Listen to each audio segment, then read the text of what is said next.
Breaking చూస్తున్నాం. తిరుమల లడ్డు వివాదంపై రంగంలోకి దిగేసింది SIT team. Guntur range IG Sarvashreshtha Tripathi ఆధ్వర్యంలో 9 మంది సభ్యులు తమ పని మొదలు పెట్టేశారు. అందులో భాగంగా సిట్ బృందం ఇవాళ తిరుపతికి వెళ్లనుంది. తిరుపతిలో భేటీ అయిన తర్వాత విచారణకు సంబంధించిన పలు అంశాలపై చర్చించనుంది.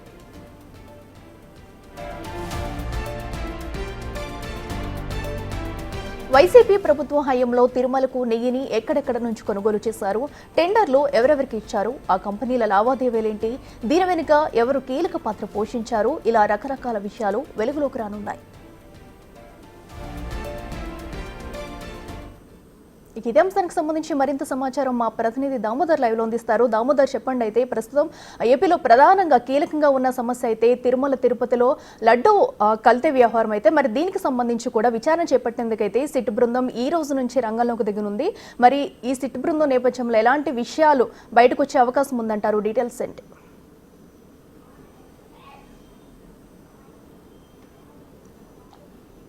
అఖిల ప్రపంచవ్యాప్తంగా ఏదైతే హిందూ సమాజంలో కలకలం రేపిన ప్రసాదాల్లో నెయ్యికి సంబంధించిన కల్తీ వ్యవహారంపై సిట్ తన కార్యక్రమాలను ఇప్పటికే ప్రారంభించింది. విచారణ ముఖ్యంగా ఏదైతే క్షేత్రస్థాయిలో తిరుపతి అడిషనల్ ఎస్పీ వెంకట్రావుతో పాటు అదేవిధంగా గతంలో ఇక్కడ తిరుమలలో పనిచేసిన 2 టౌన్ సిఐ సత్యనారాయణ, ప్రస్తుతం కల్లూరులో పనిచేస్తున్న సూర్యనారాయణలను స్థానికంగా ఉన్న అధికారులుగా నియమించారు. వీరు ఇప్పటికే తమ కార్యక్రమాలను ప్రారంభించారు. రాష్ట్ర స్థాయి సిట్ ఇన్ఛార్జిగా ఉన్న సర్వశ్రేష్ఠ త్రిపాఠితో పాటు అదేవిధంగా ఏదైతే కడప కలెక్టర్ హర్షవర్ధన్ రాజు కూడా ఫాలోఅప్ చేస్తున్న పరిస్థితి. మరోవైపు గోపీనాథ్ జెట్టి ఇక్కడికి రానున్నట్లు సమాచారం. మొత్తం మీద అయితే ఏఎస్పీ వెంకట్రావు నేతృత్వంలోని బృందం ఇప్పటికే పూర్తి స్థాయిలో ఆధారాలు సేకరించినట్లు సమాచారం. ముందుగా అందుకే ఏదైతే ఏఆర్ డైరీ పైన తిరుపతిలోని ఈస్ట్ పోలీస్ స్టేషన్లో కంప్లైంట్ ఇప్పించడం, కంప్లైంట్లో కూడా పూర్తిగా 5 పేజీల కంప్లైంట్లో పూర్తి స్థాయిలో ఎందుకు కంప్లైంట్ ఇవ్వాల్సి వచ్చింది, నిబంధనలు ఎక్కడెక్కడ ఏదైతే ఏఆర్ కంపెనీ విస్మరించింది,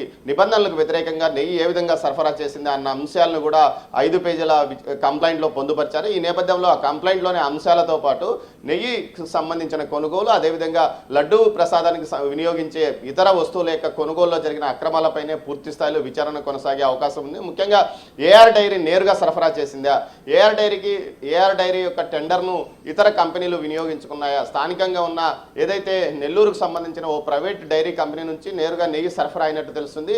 ఆ ప్రైవేట్ డైరీ కంపెనీ వైసీపీకి నాయకులకు సంబంధించిన అనుమానాలు కూడా వ్యక్తమవుతున్న నేపథ్యంలో ఆ కంపెనీ నుంచి ఎంత నెయ్యి వచ్చిందన్న విషయాలను కూడా ఆరా తీయడానికి పోలీసులు సిద్ధమయ్యారు, సిట్ అధికారులు సిద్ధమయ్యారు. మొత్తం మీద సిట్ తన పనిని ఇప్పటికే ప్రారంభించిన నేపథ్యం అధికారికంగా సిట్టులో ఉన్న ఏదైతే ఏఎస్పీ వెంకట్రావుతో పాటు ఇటు సిఐలు ఇద్దరు తమ పనులను ప్రారంభించారు. అంతేకాకుండా ముఖ్యంగా సిట్టు వేసిన నేపథ్యంలో పూర్తి స్థాయిలో అక్కడ ఏదైతే 2024 జూలై నెలలో ఎన్ని లారీల ఎన్ని ట్యాంకర్ల నెయ్యి ఇక్కడికి చేరుకుంది, ఎంత వినియోగించారు అన్న అంశంతో పాటు అటు ఎన్డీడీబీ ఇచ్చిన నివేదికలో ఏమీ ఉన్నది తేడా, అదేవిధంగా మైసూర్ ఎన్ఎల్ఆర్ఎల్ ల్యాబ్ ఇచ్చిన నివేదికలో ఉన్న తేడాలను కూడా పరిశీలిస్తారు. దీంతో పాటు క్షేత్రస్థాయిలో ఎవరు ఈ వస్తువులను కొనుగోలు చేయడానికి గ్రీన్ సిగ్నల్ ఇచ్చారు, దీంతో పాటు పర్చేసింగ్ కమిటీలో ఉన్న అప్పటి టీటీడీ పాలక మండలి సభ్యులు ఎవరు, వీరితో పాటు ముఖ్యంగా ఇటు పోర్టు కార్మికులను కంప్లైంట్ ఇచ్చినప్పటికీ ఎందుకు పట్టించుకోలేదు అన్న అంశం మీద కూడా పూర్తి స్థాయిలో విచారణ కొనసాగనుంది. మొత్తం మీద చూస్తే